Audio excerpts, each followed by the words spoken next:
siang, pagi, malam, terserah ya Ekrubadi nonton podcast ini pagi atau siang atau malam ya. Tapi welcome back to podcast Ekrutopia, podcastnya Ekrutes yang spesial khusus banget kita bikin buat Ekrubadi semua yang ada di rumah gitu.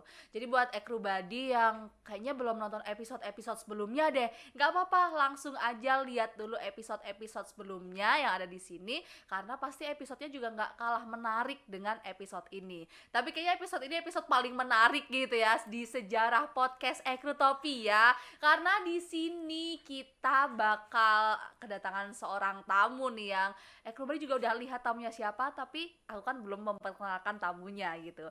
Jadi cluenya tamunya ini adalah seorang PNS ya. PNS pegawai Nagita Slavina yang mana sekarang tuh kita idam-idamkan gitu loh. Kita pengen banget tuh jadi PNS tapi yang pegawai Nagita Slavina aja gitu. Yang pertama pasti karena apa? Karena kita pengen ketemu Cipung. Ya nggak Ekrubadi? Pasti kayak gitu, kayak aduh nggak apa-apa deh, aku pokoknya pengen apply nih di Rans gitu. Tapi pengen ketemu Cipung kayak gitu. Pasti banyak banget pertanyaan-pertanyaan dan juga pemikiran kayak gitu nih dari Ekrubadi semua. Nah, kita mau kenalan dulu nih sama seseorang ya dari Rans Entertainment yang namanya itu ada 4 kata sih. Tapi huruf awalnya tuh S semua gitu. Aku juga agak bingung gitu ya kenapa gitu. Mungkin ini pertanyaan personal yang bakal aku tanyain juga, kenapa namanya SSSS gitu. Jadi dia dipanggil teman-temannya sebagai SS gitu. Mas SS tapi bukan spesial sambal. Boleh silahkan memperkenalkan diri terlebih dahulu. Halo semua, selamat Pagi. Selamat siang, malam. Apa sebetulnya Ekrubadi? Iya, Ekrubadi Oke, nih. halo Ekrubadi. Perkenalkan, saya Stefan. Oke, Saya Stefan. biasa dipanggil SS. Oke. Gitu.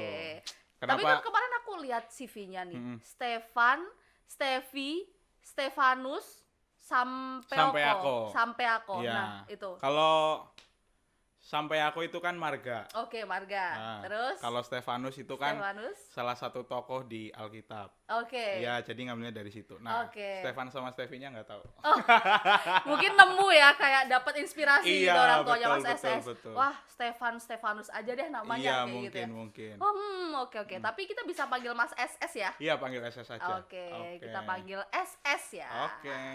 Oke, Mas SS, boleh cerita dulu kali ya pengalaman hidupnya nih, perjalanan hidupnya sampai sekarang kok bisa include nih dalam tim Rans Entertainment tuh gimana sih? Kita itu aku tuh ini ngerasanya ini dari relasi sih Oke. menurutku, karena tempat kerja pertama itu kan ada di salah satu televisi. Salah satu televisi di Jakarta, televisi Oke. nasional. Iya. Nah, terus habis itu aku sempat pindah dulu ke salah satu perusahaan FMCG. Nah, terus ada beberapa orang televisi ini yang di kantor pertamaku itu pindah ke Rans dulu. Oh. Gitu. Nah, waktu ada kebutuhan, ya terus ditanya, kamu mau coba nggak? Gitu. Oke, coba. Ya udah, jadinya masuk gitu. Jadi lebih ke karena relasinya sih, kalau menurutku. Gitu. Berarti di sini poin penting yang bisa di note sama Ekrubadi semua nih, relasi itu penting Iya, ya. bener. Relasi itu penting banget karena kadang kalau relasinya udah kuat itu kita bisa punya link kemana-mana kan. Jadi kalau sewaktu-waktu ada orang butuh yang kemampuannya seperti yang kita punya kemungkinan besar buat dihubungin. Oh, benar. Kayak gitu. Benar. Nah, BTW Mas SS ini udah berkarir berapa lama sih? Aku kerja pertama tuh 2018. Sekarang tahun berapa? 2018. Sekarang 2022. 2022 berarti udah 5 tahun, jalan 6 tahun nih. Wow, udah. Gak kerasa ya? Iya, ternyata kerasa. ya kayak Udah 5 tahun. Oke. Oke, udah 5 tahun. Udah selamatan belum nih Mas? Belum 5 tahun dong, bekerja. belum. Oh, belum ya. Selamat. Buat Iya. apa selamat Nanti nih? kalau selamatan dan party boleh saya diajak. Oh, gitu ya, Mas, pasti ya. dong. Gas. Oke, nah selama 5 tahun berkarir gitu ya, Mas SS tuh pernah mengalami kayak keraguan-keraguan, terus ngerasa minder sama orang lain, insecure gitu, yang mungkin kita bisa kemas dalam satu term ya, yang namanya quarter life crisis gitu. Nah, itu tuh kayak sekarang kan lagi diomongin ya sama orang-orang, entah di Iya. Twitter, entah di Instagram gitu kan. Aduh, gue lagi QLC nih gitu. Wah, susah banget nih ngadepin QLC gitu. Selama Mas SS 5 tahun berkarir gitu ya, itu pernah nggak sih mengalami QLC sebenarnya? Bahkan sampai hari ini pun masih. Oke, sampai hari ini pun Iya, sampai masih hari ya ini masih. ternyata. Menarik sekali ya ini ya. Oke. Takutnya banyak curhat aja nih. Nggak apa-apa karena ini kan di segmen Talk with Psychologist gitu ya. Jadi kita bisa saling curhat satu sama lain gitu kayaknya ya. Tentang QLC yang dihadapin gitu.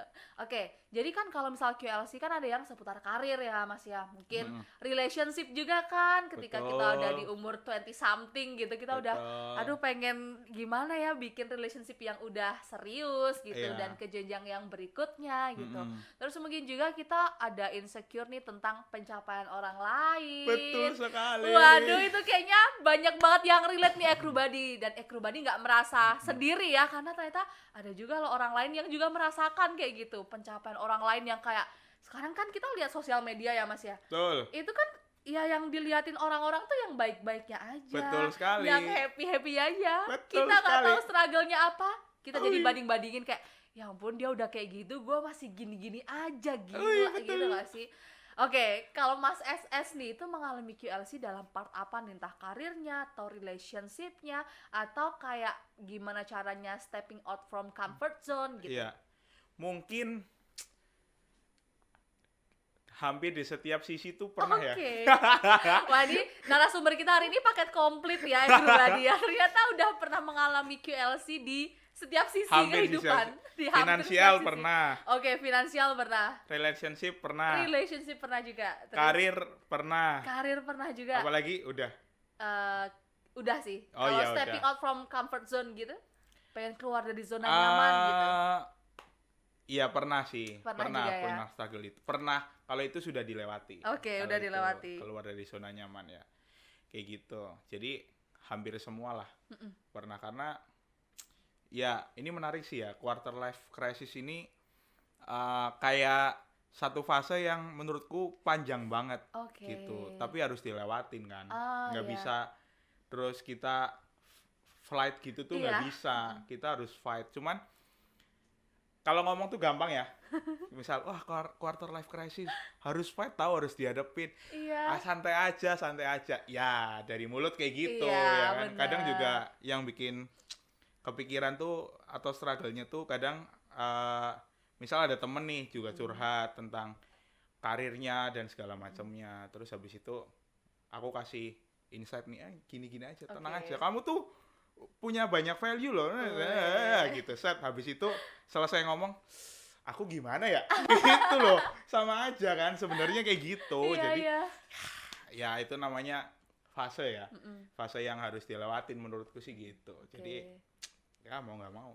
Ya mau nggak mau emang kayaknya semua orang bisa melewati hal ini gitu ya Mas. Harus, kalau menurutku harus sih, bukan bisa tapi harus. Harus ya. Harus dan pasti akan melewati fase ini. Kayak gitu. Oke. Jadi kalau misalnya kita ngomong sama orang gitu ya kayak nggak apa-apa, kamu punya potensi yang banyak gitu, kamu punya value. Tapi ketika kita ngomong ke diri sendiri itu susah gitu nggak sih Mas? Susah banget. Kayak gitu. Kadang ini sih yang tadi Mbak omongin tuh, yang kita punya value, kita punya potensi, itu kan sebenarnya prinsip psikologi humanistik ya. Ya benar. Nah, itu tuh dari aku awal dapat materi itu sampai sekarang itu ku pegang banget tuh. Oke. Jadi aku orangnya humanistik banget nih kalau dari sisi teori psikologi. Cuman diaplikasikannya tuh sulit banget. Oke. Kayak gitu. Jadinya seringnya overthinking. Rumah sakit gitu ya. kayak gitu. Jadi nyanyi nih kita. Nyawa pun bahaya. Kita TikTok dulu aja Pak. Oke, jadi end up dengan overthinking gitu ya dari QLC itu. Gitu. Iya. Kalau menurut Mas SS sendiri nih, QLC itu yang kayak gimana sih gambarannya? Kalau menurutku QLC itu lebih ke fase di mana tuh di saat itu tuh orang mulai bukan membandingkan, orang berusaha untuk mengikuti lingkungannya, gitu. Tapi ternyata ya nggak bisa, jadi ada gap gitu loh. Nah gap ini nih yang bikin orang tuh jadi ngerasa kok gini gitu, banyak pertanyaan muncul. Misalkan kok dia udah kayak gini, aku masih gini aja. Dia udah pindah kantor berkali-kali, aku masih di sini aja. Dia udah nikah, kok aku masih gini aja, kayak gitu. Dia udah bisa beli bang, kok aku masih gini aja, kayak gitu. Jadi quarter life crisis tuh awalnya dari kita membandingkan karena kita merasa kayaknya aku nggak sesuai dengan apa yang diharapkan masyarakat ke aku deh, kayak gitu. Nah, pressure itu kan sebenarnya datangnya nggak semua secara langsung. Ada yang Benar-benar. yang pressure-nya tuh datang dari diri kita sendiri. Iya. Kayak misal ada teman telepon terus dia cerita, aku ditawarin di perusahaan ini nih, gajiku sekian, blang.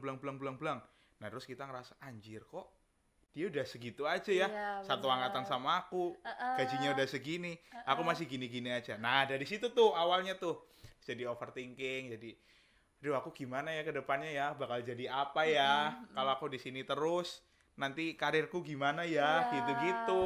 Oke. Awalnya tuh dari situ, terus jadi overthinking deh.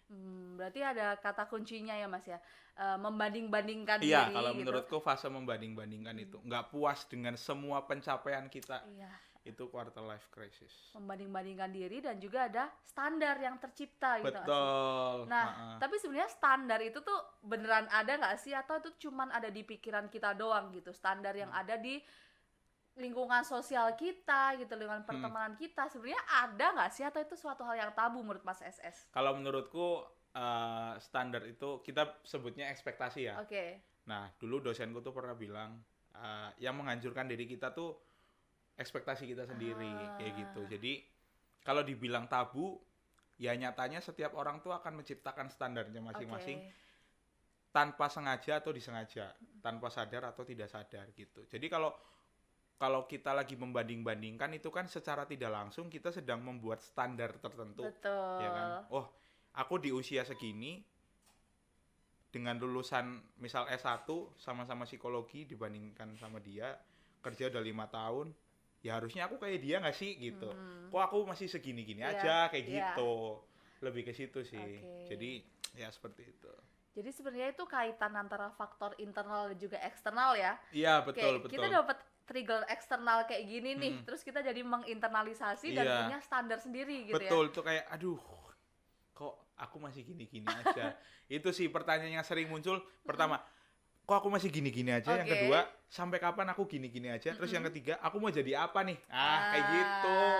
Itulah. Terus kita jadi mempertanyakan diri sendiri gitu ya. Iya. Mungkin nih konteksnya bagi Ekrubadi yang udah bekerja gitu ya Mas ya. Betul. Kita jadi kayak aduh gimana nih dia udah di karirnya udah naik gitu. Gajinya udah naik tapi aku masih kayak gini-gini aja. Jadi mempertanyakan lagi sebenarnya aku cocok nggak sih kerja di sini gitu. Iya, betul. Cocok nggak sih aku jadi role ini kayak gitu nggak sih?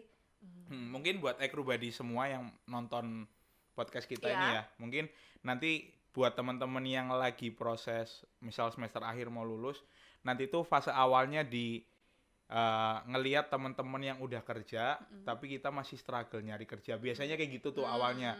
Terus jadinya kayak aduh ya udahlah apa aja yang penting kerja dulu kayak gitu. Mungkin nanti teman-teman ya Ekrubadi sekalian ya nanti bakal ada ngerasain di fase itu kayak teman-temanku udah pada kerja, udah pada ini, tapi aku masih nyari-nyari interview aja nggak lolos misal gitu.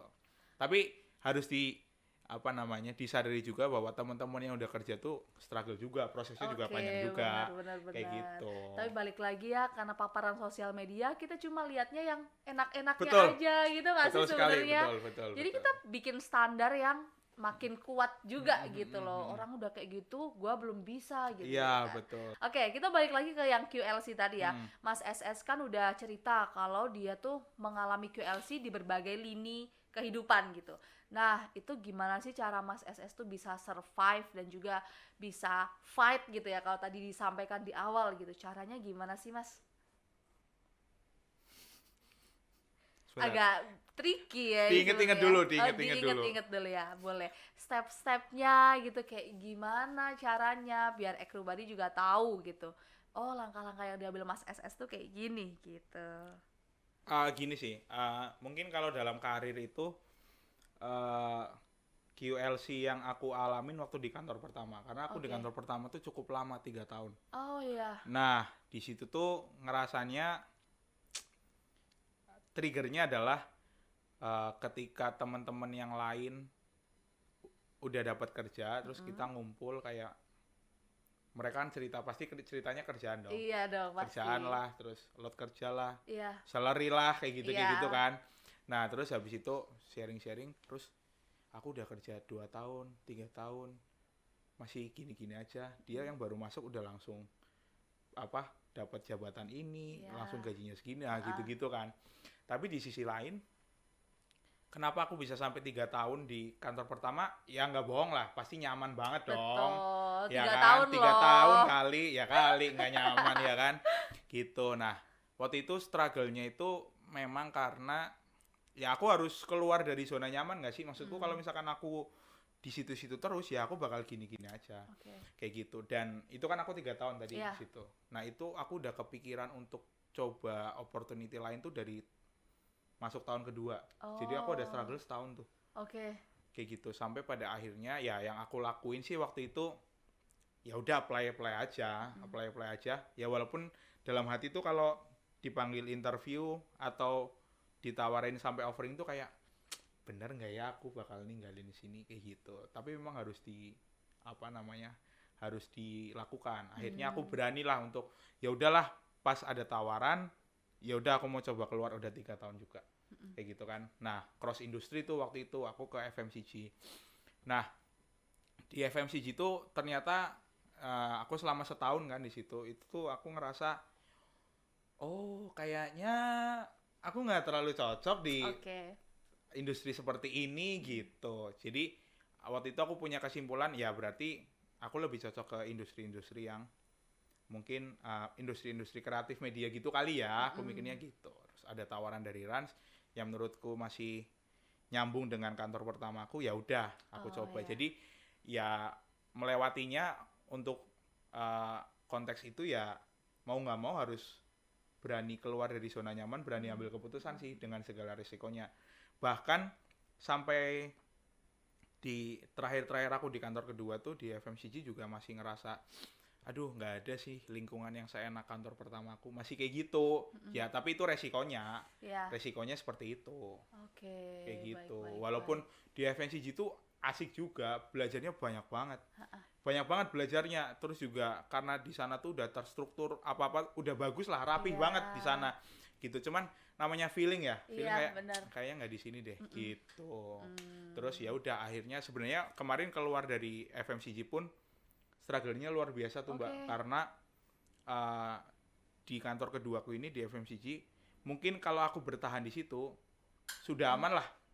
Perusahaannya stabil, terus juga karirnya jelas. Ya aku sebenarnya sebagai cowok untuk usia segini, terus yang nantinya juga ya akan menikah, akan jadi kepala rumah tangga, akan bla bla bla bla, itu bertahan di kantor kedua itu salah satu pilihan yang tepat sebenarnya. Cuman aku berani buat udahlah, aku coba deh ambil keputusan untuk pindah lagi gitu.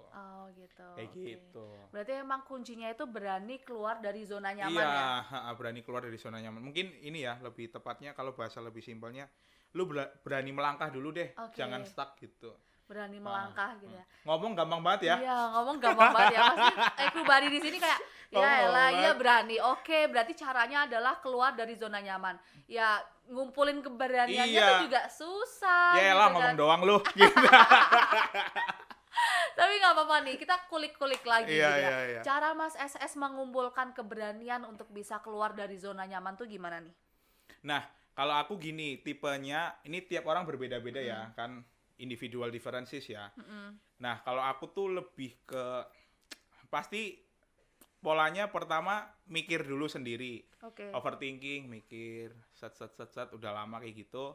Habis itu baru sharing ke orang. Nah, sharing ke orang tuh ada orang-orang yang memang mungkin pernah mengalami faseku, atau ya cuman teman cerita aja untuk kita mengeluarkan unek-unek atau kekhawatiran kayak gitu. Karena kadang tuh ada orang yang sebenarnya butuh afirmasi ya. Kayak kalau aku cerita tuh kadang juga kamu tuh kayak gini loh, kamu tuh gini, tenang aja. Kamu udah di langkah di jalan yang tepat, udah tenang aja, jalan aja. Nah, kadang tuh ada orang-orang ya termasuk aku yang perlu kayak gituin. Jadi kayak kamu tuh tenang aja, ini udah bener kok. Terus kadang kan aku mikir kalau misalkan untuk berani keluar dari zona nyaman tuh kayak bener nggak ya gitu. Terus misal nih aku ketemu nih sama kamu nih Mbak, terus aku cerita, terus kamu hari ini bilang bener kamu tuh udah bener. Oh oke, udah pulang. Oke. Kepikiran lagi. Iya. Nah besoknya butuh kayak gitu lagi. Oh, Nah ya. kayak gitu, jadi bener-bener harus meyakinkan diri dulu sampai ujung-ujungnya ya mau nggak mau karena kita manusia yang tidak berdaya, Heeh. ya kita harus berdoa. Apalagi Oke, tetep ya, kayak itu gitu, kunci ya. gitu. Intinya kalau udah melewati tahap itu yang aku pikirin sih waktu itu, pokoknya segala keputusan yang aku ambil itu pasti akan ada susahnya, gitu. Mau aku bertahan, mau aku move, itu pasti akan ada susahnya. Jadi tinggal aku lebih siap sama kesusahan yang mana, kayak gitu. Oke, oke, Lebih oke, ke situ oke. sih. Mas, tapi nih ya, aku kadang baca di sosial media gitu, orang-orang tuh kayak cari cara cepat untuk keluar dari QLC. Padahal tadi Mas SS menyampaikan kalau QLC kan sebenarnya fase gitu ya. Emang ada ya cara cepat untuk bisa keluar dari QLC kalau menurut Mas SS? Kalau menurutku sih nggak ada ya. QLC itu fase yang panjang. Jadi butuh. Jadi untuk melewati QLC ini kita membutuhkan banyak banget jawaban dari pertanyaan-pertanyaan yang ada dalam diri kita. Iya. Jawaban itu nggak bisa didapatkan hanya dalam waktu sebulan, Iya. setahun, Iya. 5 tahun kayaknya enggak deh. Itu Oke. bakal panjang banget karena kan banyak faktor yang membuat kita jadi merasa kita ya masuk di fase QLC itu ya. Ada finansial, karir, relationship. Nah, itu kan 3 hal ini kan nggak bisa dijawab dalam hanya waktu setahun. Kayak gitu. Menurutku nggak ada sih. Mungkin buat teman-teman yang bisa bilang cara cepat keluar dari QLC itu mungkin mereka lagi di tahap denial aja kali. Kayak gitu. Nggak apa-apa kok gitu. Padahal ya lu lagi ngadepin yang susah. Iya. Gitu, jangan denial gitu. Sebenarnya lebih ke situ sih. Oke, jadi Ekro Bali sekarang udah paham juga ya bahwa QLC itu sebuah fase yang panjang gitu. Jadi ya kita memang perlu melewati proses ini gitu dan pasti nggak mudah ya Mas ya. Betul. Yang penting kan kita tetap terus melakukan improvement, nggak diem doang gitu, terus berusaha gitu kan ya. Oke. Nah, kalau menurut Mas SS sendiri nih, dari mengalami fase QLC yang katanya sampai sekarang masih mengalami gitu kan ya, biggest lesson yang diambil tuh apa sih Mas? Ada sesuatu hal yang kayaknya, wah boom banget nih, atau ngena banget nih di gua pas lagi QLC gitu, apa tuh? Mungkin ini, QLC itu memaksa kita, bukan memaksa, ya benar sih, dalam tanda kutip memaksa kita untuk lebih mengenal diri sendiri, gitu. Jadi dalam QLC kan kita akan menghadapi banyak ketidaknyamanan, ya kan, rasa-rasa nggak nyaman karena berbagai macam hal. Kita ngelihat teman kita, terus kita ngerasa nggak nyaman, banding-bandingin. Kita ngelihat sosial media, terus kita banding-bandingin lagi. Nah, bener. kita dihadapkan dengan hal-hal yang tidak nyaman setiap hari. Jadi itu bisa membuat kita tuh tahu responku terhadap keadaan seperti ini tuh gimana, gitu. Misal lagi overthinking berat nih, terus kan kita bakal ngelakuin banyak hal untuk menghilangkan kecemasan. Ini salah satu contoh simpel. Nah, terus ketika kita lagi mau, ini gimana ya caranya? Ya itu kita bisa ngerti tuh habis itu. Kita yang paling efektif untuk diri kita apa? Misal, aku langsung berdoa. Misal gitu. Tapi kan ada yang nggak bisa gitu. Aku harus telepon orang tua. Aku harus telepon teman. Aku harus nonton video-video motivasi. Aku harus jalan-jalan muter-muter lewat Sudirman ngelihat gedung-gedung tinggi malam-malam. City light ya. Iya, city light gitu-gitu. Nah, itu ketika kita udah melewati itu, nah itulah yang bikin kita jadi kenal sama diri sendiri. Tapi menariknya lagi, misal tadi nih kasusnya yang tadi ya, akhirnya kita udah lagi overthinking terus, oke lah aku mau city light deh, dah muter-muter, habis itu bisa merilis emosi. Tapi cara itu ternyata nggak bisa dipakai tiap hari. Kadang tuh ada yang aku mau city light terus habis itu lah kayaknya kok nggak serilis kemarin ya, gitu. Berarti kan harus nyari cara lain kan. Nah itu tuh dinamika mengenal diri sendiri itu sangat menarik kayak gitu. Nah kalau boleh cerita dikit tuh, pernah ada di satu fase. Ya salah satunya ya waktu itu aku lumayan berat lah jalaninya. Terus habis itu menurutku ketika aku lagi dalam fase yang tidak baik itu, Iya. aku tuh harus ketemu banyak orang. Oh gitu. Menurutku, mikirku tuh kayak gitu sebelum aku ada di fase ini ya. Iya. Aku tuh super ekstrovert nih. Jadi gue harus ketemu teman-teman gue nih, harus cerita-cerita, harus jalan-jalan, harus kulineran, bla bla Iya. bla. Tapi di fase itu kayak aku ngerasa kayaknya aku butuh sendiri deh. Kayak nggak ada niat, nggak ada dorongan untuk ketemu temen. Kayak oh berarti nggak selalu aku butuh orang lain terus. Kadang aku juga butuh waktu untuk diriku sendiri. Kayak cuman sekedar ini pulang kantor nih. Misal pulang kantor jam 4. Oke. Terus jam 3 tuh udah mikir. Kayaknya nanti pulang kantor makan bakso enak nih sendiri Iya. gitu kan. Dah habis itu pulang di tengah jalan enggak langsung pulang aja.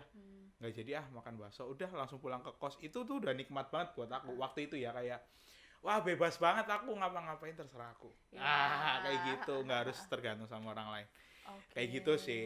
Itu pelajaran terbesar yang aku dapat. Oke, berarti kayak wajar ya ketika seorang yang dulu tuh sukanya misal A gitu, ketemu orang kayak Mas SS tadi.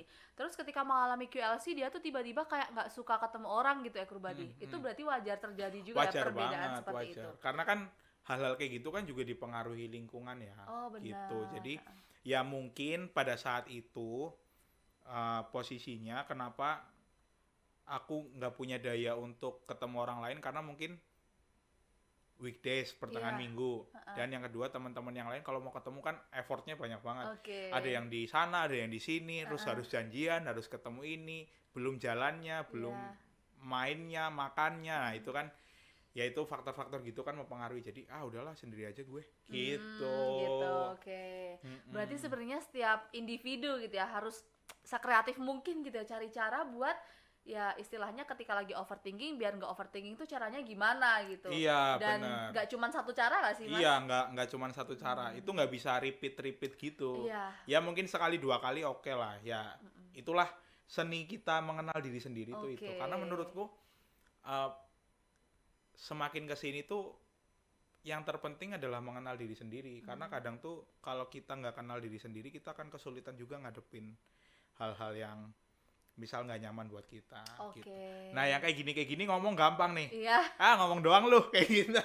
Gampang banget nih ngomong, tapi begitu jalanin kayak gitu sih. Oke, tapi biar nggak ngomong doang, aku ada sedikit tips gitu ya Mas ya buat Ekrubadi yang katanya emang tadi Mas SS juga bilang kalau seni mengenal diri itu penting banget Iya, gitu ya. Nah kebetulan di Ekrutest tuh emang ada asesmen psikologi gitu ya yang bisa membantu Ekrubadi semua untuk mengenal dirinya gitu. Jadi tuh Ekrubadi bisa langsung akses aja gitu platform kita di ekrutest.id atau di download di Play Store aja, nanti bisa tes psikologi untuk bisa lebih memahami dirinya Mas.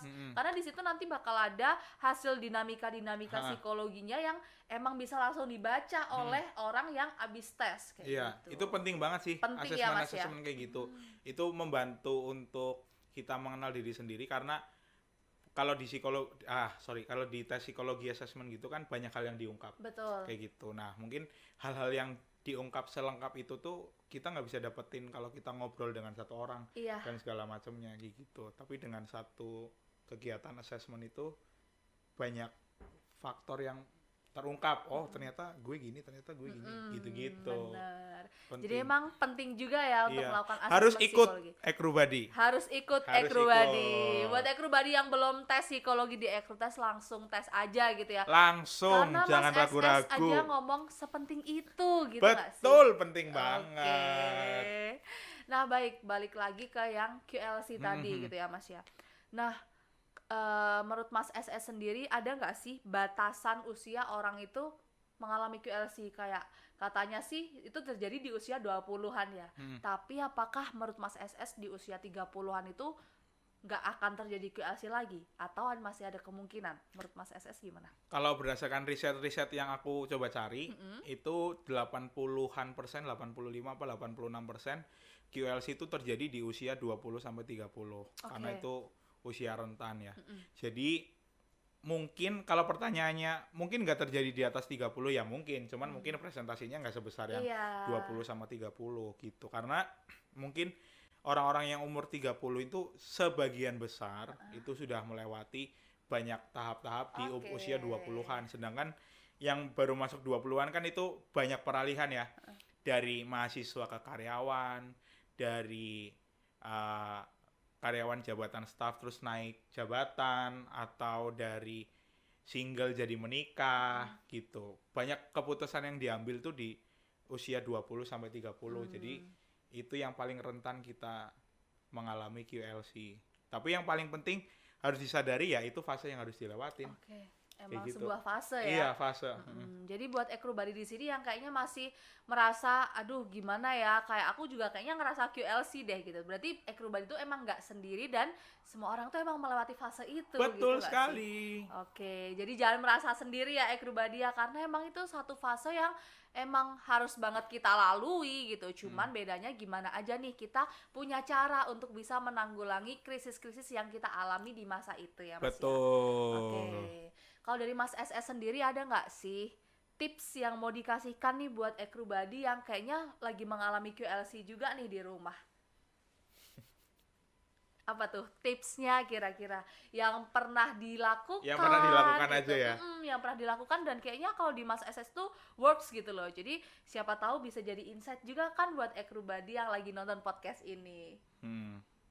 Sebenarnya kalau dipikir-pikir, ketika kita QLC kan itu pasti hasilnya tuh ke overthinking. Jadi lebih ke gimana cara ngatasin overthinkingnya. Nah, kamu harus tahu yang kamu suka tuh apa dulu. Lebih ke situ sih. Kalau aku kan suka jalan-jalan. Nah, yang tadi aku bilang City Light itu, ya itu yang aku lakuin emang salah satunya. Gitu. Atau yang kedua, kadang aku kan suka ya nyanyi-nyanyi tipis lah gitu. Nah, itu bisa dilakuin. Atau kadang tuh di fase-fase overthinking tuh kadang ada inspirasi juga kan. Jadi bisa jadi sebuah lagu lah, apa-apa atau apalah, ya lakuin aja yang kamu suka. Kalau misalkan kamu sukanya nonton, ya udah nonton aja. Intinya harus merilis emosinya dulu, karena kalau orang overthinking tuh kan terlalu bundet nih pikiran di sini. Nah, itu harus diuraikan, betul. Harus diuraikan biar nggak bundet. Nah, cara menguraikannya ya kamu sukanya apa. Kalau misalkan kamu orangnya butuh afirmasi, ya teleponlah orang tuamu, teleponlah temenmu. Atau kalau kamu emang sebenarnya butuh teriak-teriak, ya karaokean lah gitu. Atau apa ya, terserah lah. Intinya gimana caranya membuat kamu lebih tenang kayak gitu. Cerita sama orang tuh juga penting. Ya, ini satu lagi sih kalau menurutku, kalau lagi banyak pikiran jangan ragu buat cerita ke orang, karena kalau dipendam sendiri bahaya. Tapi orangnya juga harus yang bisa dipercaya.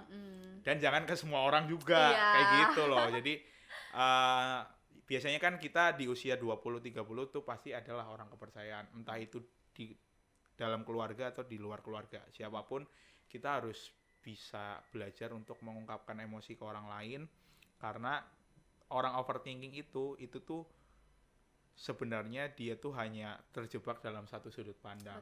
Gitu. Nah, cerita sama orang itu tuh tujuannya untuk membuka sudut pandang biar kita gitu. Gitu ya. Betul. Oke, bener banget. Jadi buat Ekrubadi di sini jangan ragulah untuk cerita gitu ke orang lain gitu ya Mas ya, biar kita punya another point of view gitu. Mungkin kita sekarang lagi ada masalah, terus kayak kita tuh memandangnya A gitu, padahal ada solusi B gitu. Iya, betul. Iya, lebih ke sudut pandang sih gitu, karena orang overthinking itu sudut pandangnya sangat sempit. Menurutku dari apa yang aku alami ya. Nah, ini kan lagi sering overthinking juga. Nah, kayak gitu. Jadi kayak kok aku mikirnya ini, kalau udah tenang ya, kalau udah tenang tuh kayak kok aku tadi mikirnya sesempit itu ya, gitu. Sebenarnya nggak sih gitu. Nah, itu seninya kita mengenal diri sendiri dan melawan diri sendiri. Kan ada pepatah mengatakan musuh terbesar adalah diri sendiri. Betul. Wah, gitu teman-teman. Bener banget sih, kalau overthinking itu istilahnya kayak cuman ada di pikiran kita. Dan ketika nanti kita udah merasa baik-baik aja, kita jadi bisa tahu kenapa ya kok gue kemarin mikir kayak gitu. Gitu gak sih Mas? Iya, dan overthinking tuh belum tentu semua itu terjadi. Memang ada yang terjadi, tapi belum tentu semua terjadi. Betul, setuju banget. Overthinking itu ada yang terjadi tapi belum tentu semuanya terjadi. Karena ada juga ya Mas ya, orang yang khawatir akan hari esok gitu loh. Kayak aduh besok gimana ya kalau misal gua ngantor terus ada masalah-masalah gitu. Nah, itu kan belum tentu terjadi ya. Betul, sebenarnya. karena kesusahan hari ini tuh cukup untuk hari ini. Nah. Karena hari esok akan memiliki kesusahannya sendiri. Betul, Gesta? Betul. Hari ini susahnya hari ini, hari esok ya Akan punya akan cerita ada sendiri. kesusahan Iya, sendiri. akan ada. Intinya ini ya, kita pokoknya inilah yang perlu disadari, selama kita hidup kan kita akan dihadapi banyak pilihan. Oke. Iya dong. Nah, setiap pilihan kan ada resikonya dan itu tuh Iya, berat. tentu. Berat gitu ya. Jadi choose your heart aja. Mau yang mana gitu. Jangan terlalu fokus sama senangnya, tapi ya lu ke kanan akan susah, ke kiri akan susah, ke depan akan susah, ke belakang akan susah. Tapi lu harus pilih gitu. Kalau lu nggak kemana-mana, ya lu susah juga gitu. Emang harus ada Gitu. pilihan. Hidup itu ya bener sih, kita mau makan aja hari ini mau makan geprek atau mau makan Indomie ya. Kayak Iya, gitu kan. betul. Oke. Jadi banyak banget pilihannya ya. Oke, thank you ya Mas SS ya udah ngobrol-ngobrol tentang QLC. Jadi bukan di kantor lama. Nah, Cipung tuh lebih sering ke kantor lama. Oh, Cuman gitu. di kantorku ini di balkonnya itu nyambung sama rumahnya Cipung yang tempat mainnya Cipung. Jadi kalau misalkan sore-sore kita lagi nongkrong, pas Cipung lagi main di situ, ya udah kita sapa-sapa aja. Kadang susternya tuh juga mau bukain pintu aja gitu. Terus ya kita Cipung gitu doang. Ya, tapi dia seringnya ke kantor yang satunya. Oh, gitu. Tapi lebih sering di rumah. Lebih sering di Iya, rumah ya. lebih sering di rumah.